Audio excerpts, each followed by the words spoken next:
Hello everyone, চলে এলাম একটা নতুন ভিডিও নিয়ে। আজকে বানাবো হোমমেড তেল। তো দেখো প্রথমে চুলটা কতটা রুক্ষ হয়ে গেছে। চুলটা আমার ছোটো অনেকটাই, পুজোর সময় আমি কেটে দিয়েছি। তো তারপর আমি এখানে নিয়েছি পরিষ্কার একটা বোতল, এটাই কাজে লাগবে। তো এখানে তেল বানানোর জন্য এগুলো লাগবে: জবা পাতা, জবা ফুল, পেঁয়াজ, কারি পাতা, কালো জিরে, মেথি, অ্যালোভেরা এবং তেল। নর্মাল তেলই নেওয়াটা ভালো, কারণ সুগন্ধযুক্ত তেলগুলো নিলে অন্তত আমার মাথায় প্রচুর চুল উঠে যায়।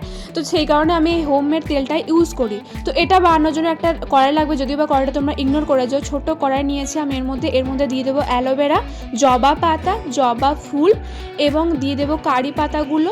ভালো করে ধুয়ে নিয়েছি এগুলো, হ্যাঁ, আগে কিন্তু, কারণ চুলে দেবো। তো তারপর এগুলো আমি মেথি আর কালো জিরা দিয়ে দিলাম। এরপর দিয়ে দেবো আমি নারকেল তেলটা আমি পুরোটাই দিয়ে দিয়েছি, কারণ অনেকটাই লাগবে আর আমার অনেক দিন হয়েও যায়। এবং গ্যাসটা কিন্তু লো ফ্লেমের মধ্যেই রাখতে হবে, কারণ হাই ফ্লেমে রাখলে কিন্তু পুরো তেলটাই পুড়ে যাওয়ার সম্ভাবনা আছে। 5 মিনিট পর দেখো এখানে ফুটে গেছে, এবং তারপর 2 মিনিট পর এখানে দেখো তেলটা গোল্ডেন হয়ে এসছে।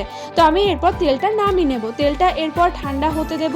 ঠান্ডা হয়ে যাওয়ার পর পরিষ্কার যে সিটা আছে ওখানে আমি একটা কাপড় জড়িয়ে ওটার মধ্যে ভালো করে ছেঁকে নেব, কারণ এইগুলো রাখলে হয়তো অতটা ভালো, আমি ছেঁকেই নিই, নেওয়াটাও ভালো যায়। তারপর দেখো তেলটা এখানে গোল্ডেন হয়ে গেছে। আমি তারপরে দিন আমি নিয়েছি, তেলের গন্ধটা ছিল খুবই ঝাঁঝালো।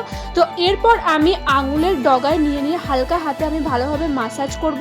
তেলে চুলের মধ্যে না নিলেও হবে, চুলের গোড়াটাই আসল, যাই হোক। তো ভালো করে আমি হালকা হাতে মাসাজ করে নেব। এবং এটা নিলে কি হয়, জবা পাতা, জবা ফুলটা দিলে আসলে একটা জিনিস ভালো হয়, এটা তোমার চুলের যে কার্লি ভাবটা সেটা অনেকটা চলে যায় এবং চুলটা মজবুত হয়, আর চুল পড়াও কমে যায়, খুশকিও কমে যায়। তো এই যে আমার চুলের মধ্যে অ্যাপ্লাই করা হয়ে গেছে। তো গাইজ তোমরা অবশ্যই ট্রাই করো। তো চলো টাটা, আবার পরে নেক্সট ভিডিওতে দেখা হবে।